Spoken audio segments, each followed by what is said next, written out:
Hey everyone, it's Lexie. So in today's video I'm going to be sharing with you all the books that I plan on reading in the month of July. Before I begin, I also did a kind of June monthly compilation vlog, which I'll have linked up in the cards if you want to go and check that out. I did some interesting things. We went to an Ali and AJ concert, which was really fun, living my Disney childhood dream. So if you want to go see that, go check that out. Yeah, I just have a couple books here. One is one I'm currently reading now. It's still June when I'm reading this, kind of the last weekend of June, so this is one that I'm currently reading right now.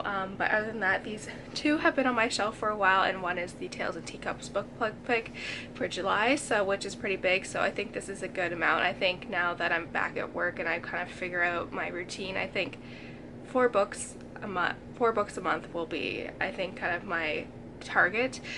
So yeah, without further ado, let's get started. So this first one here is probably going to be a really quick read, and it's one my sister got me, and it is Platter by Najwa Zebian.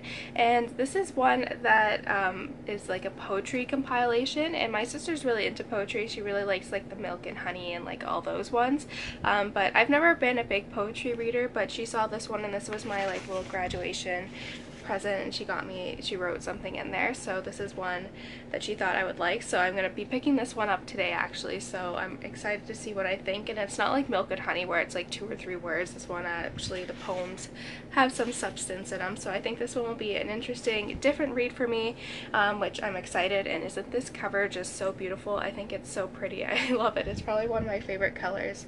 I've been into watercolor painting recently, so I think this one's going to be good. So next is the Tales and Teacups book club picks for the months of July and August. And if you're interested, I'll have everything linked in the cards and down below if you want to participate this month or these 2 months. And it is The Distant Hours by Kate Morton. If you've been watching my channel for a while, you know that Kate Morton is probably one of my all-time favorite authors, and she has a new book coming out in October. And this is the only published book of hers that I haven't read yet, and so I'm really excited. So I figured this would be a good time to read this one, and so I'm really excited. So basically it kind of has a World War II present. So it says Eddie is an only child of respectable if dull parents who, when she was growing up, did little to nurture her natural love of words or mystery. But now a letter that should have been delivered 50 years earlier arrives for her mother and sends Eddie on a journey into the past. It takes her to Middlehurst Castle, a great but moldering old house in Kent, where the Blythe sisters live, and where she discovers her mother was belittled as a 13-year-old child during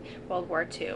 The elder Blythe sisters are twins and have spent most of their lives looking after the third and youngster sister, Juniper, who hasn't been the same since her fiancé jilted her in 1941. Inside the decaying castle, Eddie begins to unravel her mother's past, but there are other secrets hidden in the stones of Mildenhurst. The truth of what happens in the distant hours of the past have been waiting a long time for someone to find them. So I'm really excited. I love how this has kind of like a World War II kind of mystery aspect to it, and Kate Morton is just an amazing author, probably one of my favorites of all time, so I'm really excited and all that fun stuff. So if you're interested in participating, let me know down below, because I'm really excited, and her new book's coming out in October, which I'm so excited for. So yeah, it's gonna be an exciting fall for me, that's for sure. And so lastly, these two have been on my TBR for a while now, and I'm finally getting to them. So I'll just quickly run through these because I've been talking about these in my past TBRs for basically this whole year. And so the first one is Finding Rebecca by Eoin Dempsey, which is basically kind of a World War II story. So it says nothing could keep Christopher and Rebecca apart, not her abusive parents or even the fiancé she brought home after running away to England.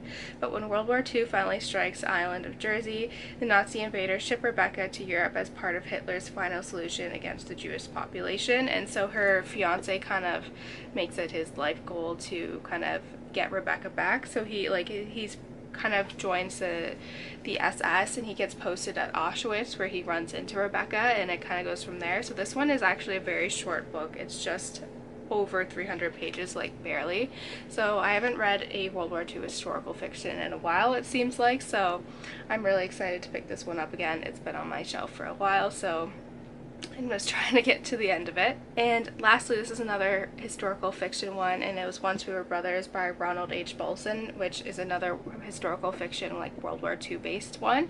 And it follows 2 brothers who kind of grow up during kind of the 1930s, kind of when the Nazi regime is rising, and so when war breaks out, the brothers find themselves on separate sides of the war. One brother becomes part of the SS and is an avid Hitler supporter, and then the other one is very anti-Hitler and he's kind of a part of the resistance. So I think this is an interesting story to kind of see how two boys who grew up in the same environment ended up going down different paths. So I think this one will be really interesting, and I don't know, I think it'll be interesting to show kind of the family dynamics in here as well. So I've been holding on for this one for a while, so the goal is to finish it this month, so fingers crossed, and then I can start talking about some of the newer books that I'm really excited about. So that's it, guys. Thank you guys so much for watching. Let me know in the comments below if you have any suggestions or what books are you reading this month and all of that fun stuff. So yeah, thank you guys so much for watching. Don't forget to give this video a thumbs up, and I will see you guys next time. Bye, guys.